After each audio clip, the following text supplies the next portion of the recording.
Vidar and Catherine Legard are the founders of SafariMission.org. Vidar Legard is also the author of A Fork in the Road, a book that gives you life lessons you were not taught in school and that the church did not tell you. And that is what Safari Mission Podcast is all about, teaching practical steps to personal growth and development. Well, ladies and gentlemen, Vidar and Catherine Legard.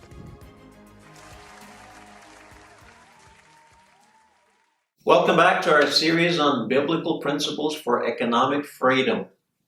Today we're starting off in Proverbs chapter 6 and verse 6. It says, "Go to the ant, O sluggard." What's a sluggard? We'll find out from your translation here. "Consider her ways and be wise.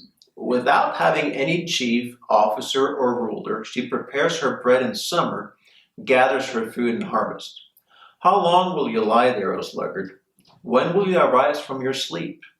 A little sleep, a little slumber, a little folding of the hands to rest, and poverty will come upon you like a robber, and want like an armed man."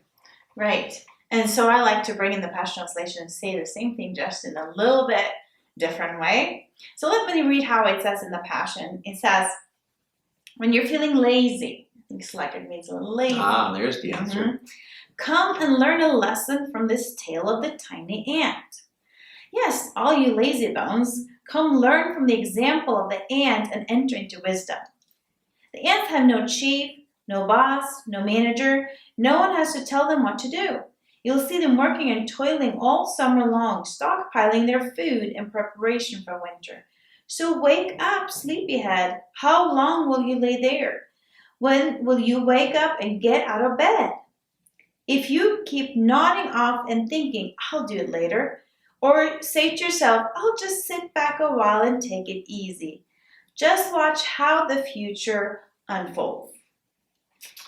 So the ant. Ant is an interesting creature. They make huge anthills.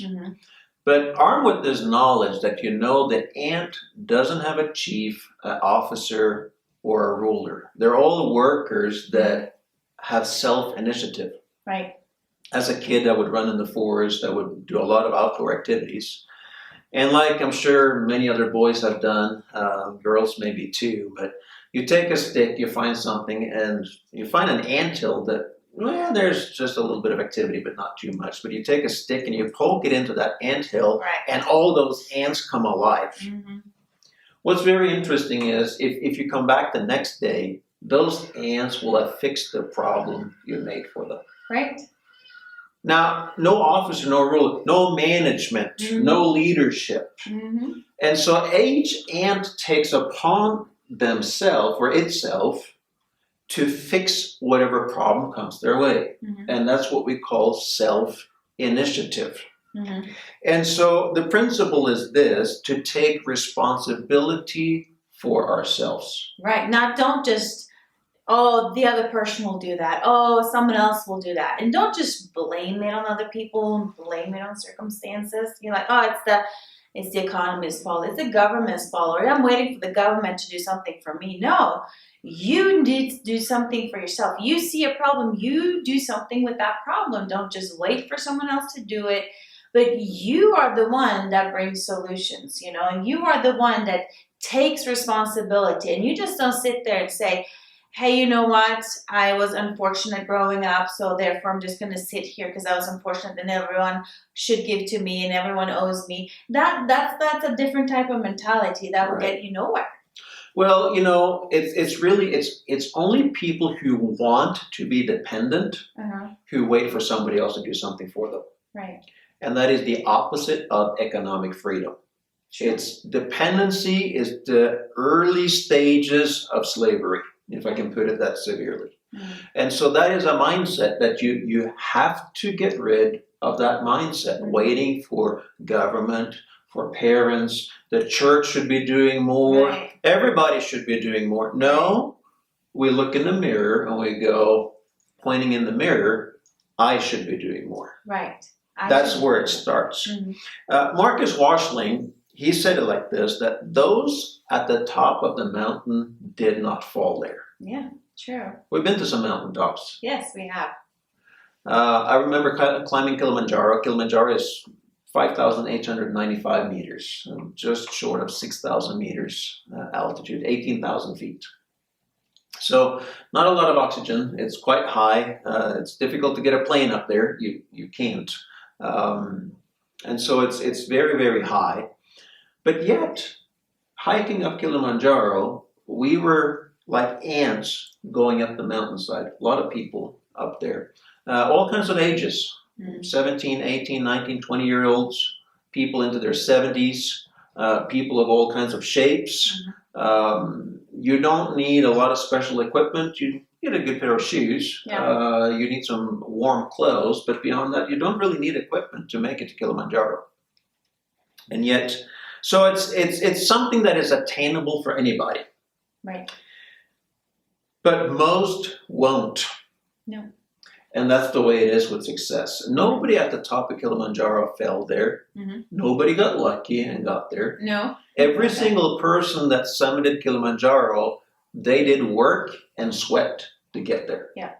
But it's a very simple principle. It's just keep on taking one foot in front of the other. Yeah. One more step. One more step, regardless of how you feel. Exactly. But the thing about reaching the top is it's always more strain to reach the top than it is to reach the bottom. True. Everyone can be at the bottom. I've seen thousands of people in the foothills of Kilimanjaro. Right. And I've talked to so many that never made it to the summit. Yeah. But the mindset is we want comfort. Right. And if you want comfort, if you take the path of least resistance, you'll find yourself at the bottom of the mountain. If you take the path of most resistance, you'll find yourself at the top of the mountain. Yeah. And that's the way it is with success. In order to reach economic freedom, you have to make some choices that your buddies are not willing to make. Yeah. Exactly. And that's the hard part. You have to take responsibility for yourself, and you have to do things differently from the people around about you. Otherwise, we'll be in the same boat as the people around about us. You'll get the same results of the people who do the same thing. So if you want to have different results, you need to find the people who have the results you're looking for, and then you got to imitate the actions of those people. So it's habits like getting up before anybody else, and not just getting up, but setting the schedule for the day before the rest of the world wakes up. I mean, these are just simple habits that people of success, they know them. Controlling your food intake, controlling your exercise level, setting priorities for the day. There's a lot of different principles like that. And it just takes discipline. It's very easy to sit here and explain it, but the discipline is really where the rubber meets the road. But there's also liberty in that, because when you realize that you actually can do something with your own life, that you can take responsibility for yourself, and you can change where your life is heading. That also means, instead of blaming other people, it's because this is happening, it's because the government, it's because the economy, it's because of the whoever, whatever. Then you have, if it's because of external situations, then you have no control over it and you can't change it.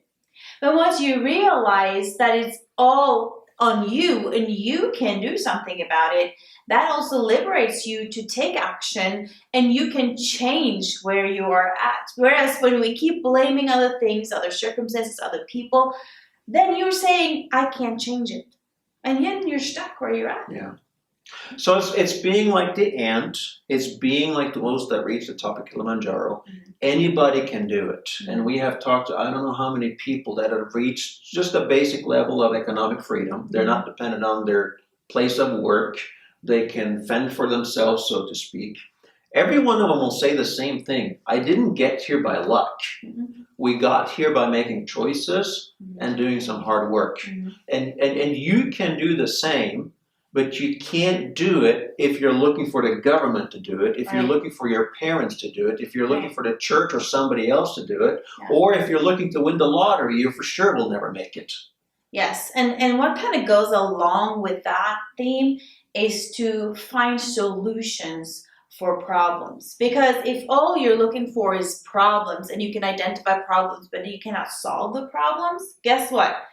That's not going to help you. We can all find problems. Oh, there's a problem with the economy. There's a problem with the government. There's a problem with the church. There's a problem. There's a problem everywhere. Of course there is, because we live in a fallen world. Talking about finding problems, go to the homeless people in your city. Every city has some of them. Mm-hmm. And you know what? They sit around and talk about the problems of society as well. Yeah. I mean, you can be at the bottom of the economic ladder and you will still be able to correctly identify the problems in society. Yeah. In other words, it doesn't take skill to identify problems. No. The value is not found in the person who correctly identifies the problem. Mm-hmm. The value is found with the person who fixes the problem and does something to correct it. Who finds a solution and does something to change it.